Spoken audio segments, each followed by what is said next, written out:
Olá, galerinha do Pinceladas Saber, estamos aqui para mais um vídeo desse que nós fazemos aí improvisado. Eu já estou deitado para dormir, mas eu queria comentar com vocês uma obra de um sociólogo chamado Michel Maffezoli, um sociólogo francês. O nome da obra dele é Saturação. Esse é o nome do título do livro. É um livreto bem curto, por sinal, mas com uma precisão a respeito da pós-modernidade que eu acho impressionante. Assim. Então, acho que é um livro que vale a pena realmente você investir um tempinho aí na leitura. Né? A tradução foi feita pela Ana Goldenberger, tem o apoio do Ministério da Cultura, né? Do Itaú Cultural, a publicação desse livro. E eu acho impressionante, espetacular o livro. A primeira edição dele foi lançada em 2010. Então o livro ele traz algumas coisas interessantes e sobretudo eu gostaria então de comentar o prefácio, né? Eu acho que é uma parte importante aí para nós pensarmos. A primeira coisa que ele traz para a gente é o seguinte: a definição de pós-modernidade. Ele vai dando vários apontamentos sobre o que poderia ou o que seria para ele então a pós-modernidade. A primeira coisa que ele apresenta é que a pós-modernidade é uma mutação social. Ela é uma mudança social, mas ela é uma mudança social que exige alguma coisa. O que é que a pós-modernidade exige no mundo? Né? Ela exige uma transmutação da linguagem. Então, a linguagem modifica. Olha só como que ele vai acompanhando outros autores, né? Vai na mesma linha que outros autores falam a respeito da pós-modernidade. Se nós pararmos então e observarmos que ele que o Lyotard no livro, né, ao definir o conceito de pós-moderno, ele diz que a pós-modernidade traz uma reivindicação da quebra dos paradigmas modernos ou das grandes narrativas, das metas narrativas. Ele então traz essa ideia de que a pós-modernidade ela traz consigo uma nova linguagem, um novo discurso, um novo jogo de linguagem. O saber, então, ele está nos discursos, né, nas formulações, nas boas oratórias, nos bons contos e não necessariamente em uma verdade empírica absoluta, sendo que a ciência ela se apresenta como verdade, mas na verdade ela é só mais um discurso, ela é só mais uma linguagem, uma forma de enxergar e ver o mundo. O Maffezoli ele vem nessa mesma onda dizendo que a pós-modernidade é uma transmutação da linguagem, ela exige que a linguagem se renove ou se transforme. Né? Transmutação acho que é um conceito melhor do que renovação. Ele vai dizer que na pós-modernidade as coisas que antes eram obsoletas, as coisas que antes eram ultrapassadas, elas voltam novamente, não mais como ultrapassadas. Vamos dar um exemplo? Eu vou dar um exemplo da minha área então.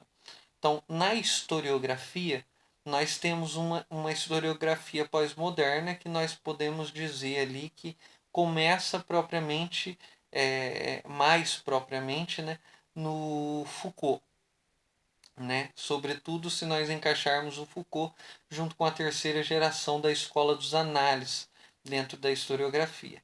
Naquele instante, a partir daquele instante, temas que até então eram ultrapassados e obsoletos, eles vêm à tona novamente. Né? Alguns discursos políticos, né? Eles vêm novamente, sendo que eles haviam sido ultrapassados, eles haviam sido deixados de lado. Mas esses discursos, novamente, eles vêm à tona para a gente.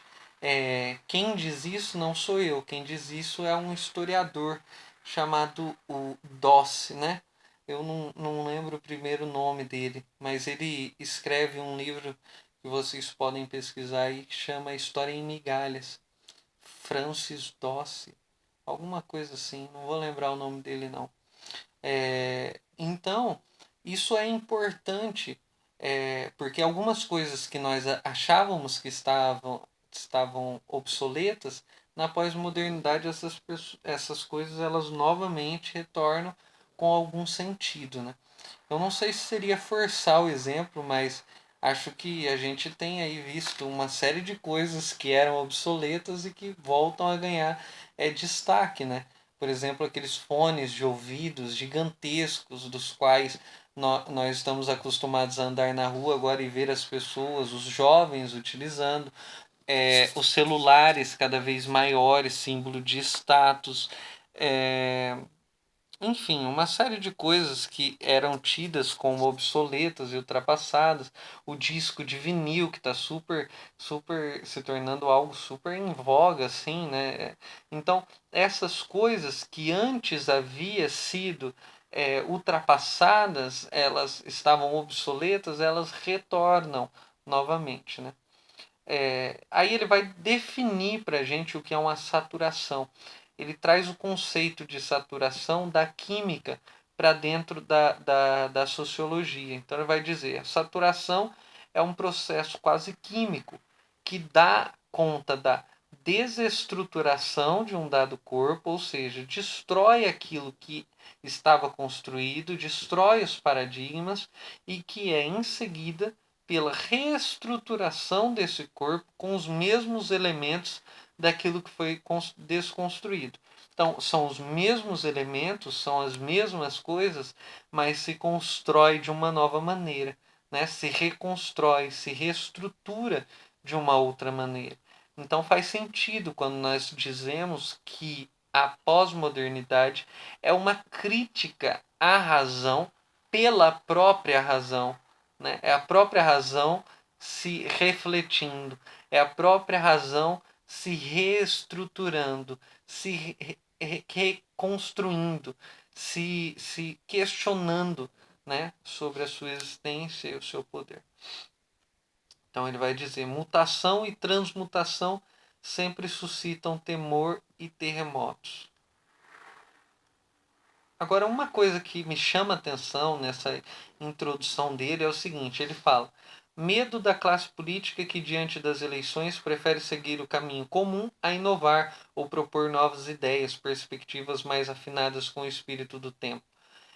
Apesar das grandes mudanças que nós temos aí, que o próprio Michel Maffezoli apresenta para gente, que o próprio Zygmunt Bauman apresenta para gente, né?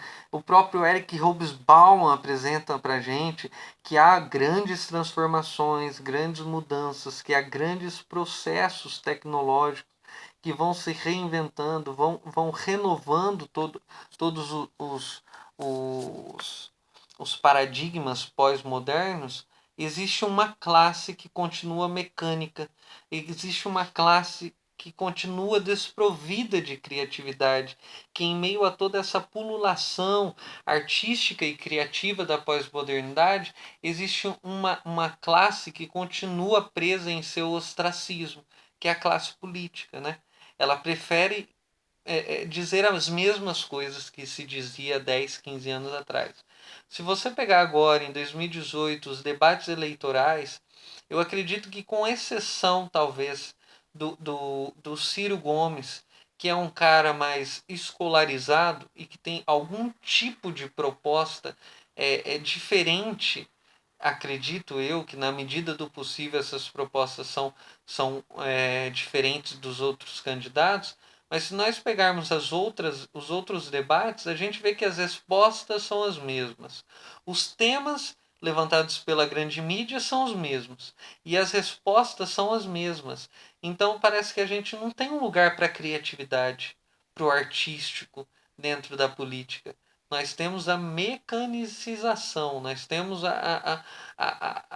né, o paradigma posto que nós devemos seguir, a cartilha, né, apresentada. Quando, na verdade, acredito que através dessas grandes reivindicações, essas grandes transformações, a política deveria ser permeada pela criatividade, pelo campo artístico, pela sensibilidade de se criar alguma coisa que até então não foi visto na nossa história, sobretudo política e brasileira. Mas nós continuamos nesse campo obsoleto, né, das dicotomizações, dos extremos, apresentando suas verdades que já estão postas há 200 anos, desde a Guerra Fria. Então, outra coisa que ele vai dizer é o seguinte: instala-se uma recusa de enxergar o vivido, inclusive naquilo que tem de dinâmico e inquietante. Quanto a isso, ele está dizendo para a gente não sobre a pós-modernidade, mas ele está dizendo sobre a modernidade e não sobre a pós-modernidade, né? Aí ele cita mais alguma coisa aqui que eu acho interessante. Eu vou ler na íntegra para vocês, para a gente meio que encerrar esse vídeo. No entanto, não é com a ajuda da covardia que se vai chegar ao ponto de dizer que um gato é um gato. Daí essas fórmulas alambicadas que pululam. Modernidade segunda, modernidade tardia, sobremodernidade, alta modernidade, hipermodernidade. Caro leitor, complete a lista como quiser. Esperamos agora por uma modernidade avançada, ou Faisander, né? Símbolo de um corpo que apodrece, uma falsa trégua. A casa está pegando fogo e tenta-se salvar os móveis.